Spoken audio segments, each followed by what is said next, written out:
Bismillahirrahmanirrahim. Assalamualaikum warahmatullahi wabarakatuh. Innal hamdalillah nahmaduhu wa nasta'inuhu wa nastaghfiruh wa na'udzu billahi min shururi anfusina wa min sayyiati a'malina. May yahdihillahu fala mudilla lahu wa may yudlilhu fala hadiya lahu. Asyhadu an la ilaha illallah wahdahu la syarika lahu wa asyhadu anna sayyidana Muhammadan abduhu wa rasuluhu al-mab'uts rahmatan lil alamin. Allahumma shalli wa sallim ala sayyidina Muhammad wa ala ali sayyidina Muhammad. Sahabat MQ yang dimuliakan Allah Subhanahu wa taala, Allah berfirman di dalam surat Al-Ahzab ayat 21, A'udzu billahi minasyaitonir rajim.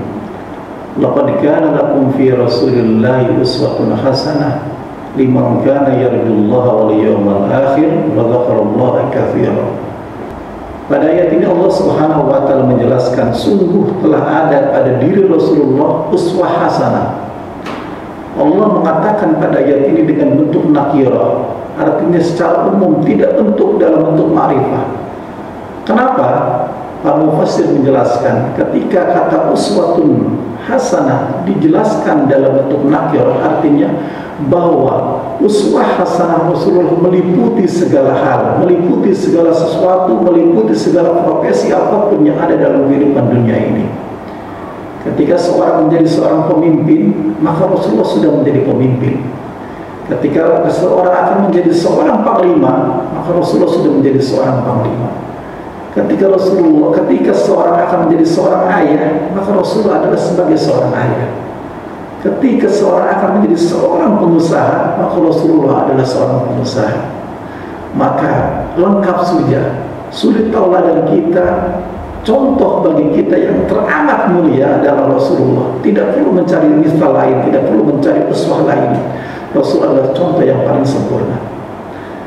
Pada pertemuan kali ini konteks yang akan kita bahas adalah bagaimana menjadi ayah yang baik, menjadi ayah yang sempurna, yang dirindukan oleh anak-anaknya. Rasulullah sudah memberikan contoh bagaimana menjadi ayah yang baik di dalam rumah tangga. Minimal ketika kita menjadi seorang ayah dalam rumah tangga, ada 5 hal yang harus kita lakukan.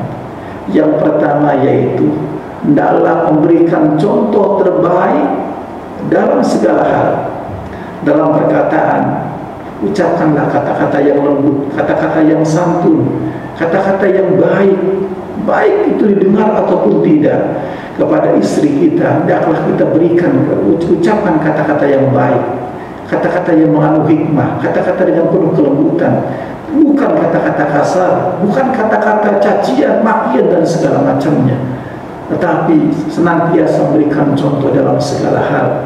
Begitupun dalam bersikap, sikap yang hangat, penuh kelembutan yang selalu diberikan kepada istri dan anak-anak, kepada seluruh yang ada dalam rumah tangga tersebut.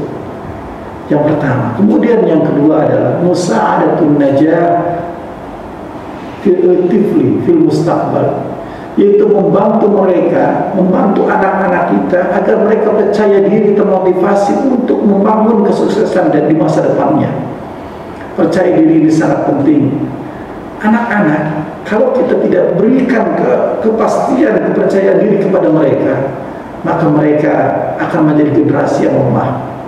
Allah Subhanahu wa taala senantiasa mengingatkan kepada kita di dalam surat An-Nisa. Allah menjelaskan, wal yakhshal ladzina law taraku min khalfihim dzurriyyatan dhi'afa khafu 'alaihim falyattaqullaha wa liyaqulu qawlan sadida.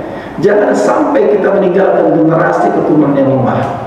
Maka tugas orang tua, tugas ayah, tugas ibu adalah bagaimana menjadikan mereka generasi yang percaya diri, sehingga emosinya tumbuh, kemudian dia bisa tampil dan membangun masa depan dengan sebaik-baiknya.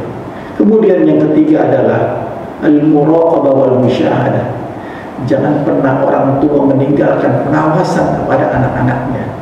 Orang tua senantiasa mengawasi anak-anaknya dengan penuh pengawasan yang penuh.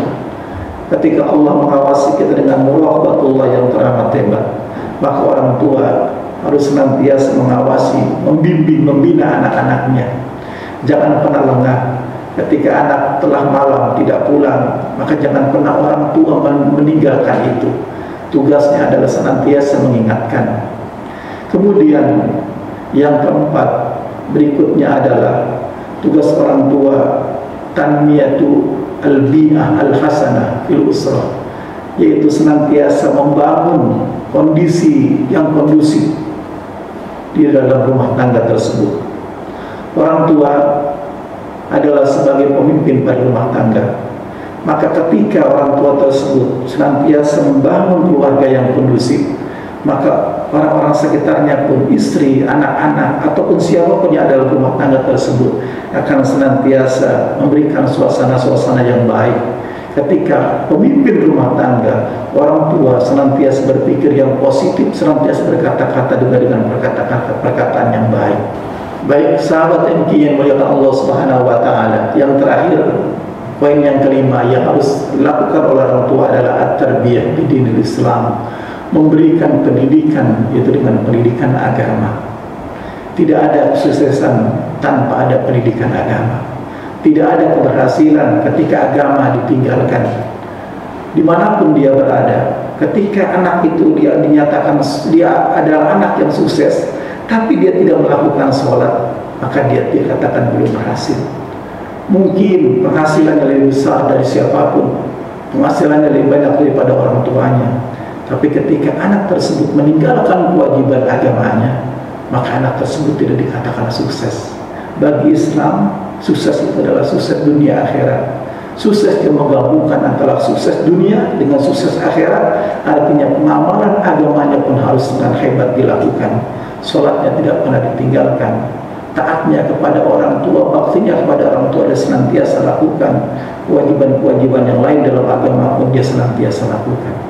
Wallahu a'lam bishawab. Kurang lebihnya mohon maaf. Wassalamualaikum warahmatullahi wabarakatuh.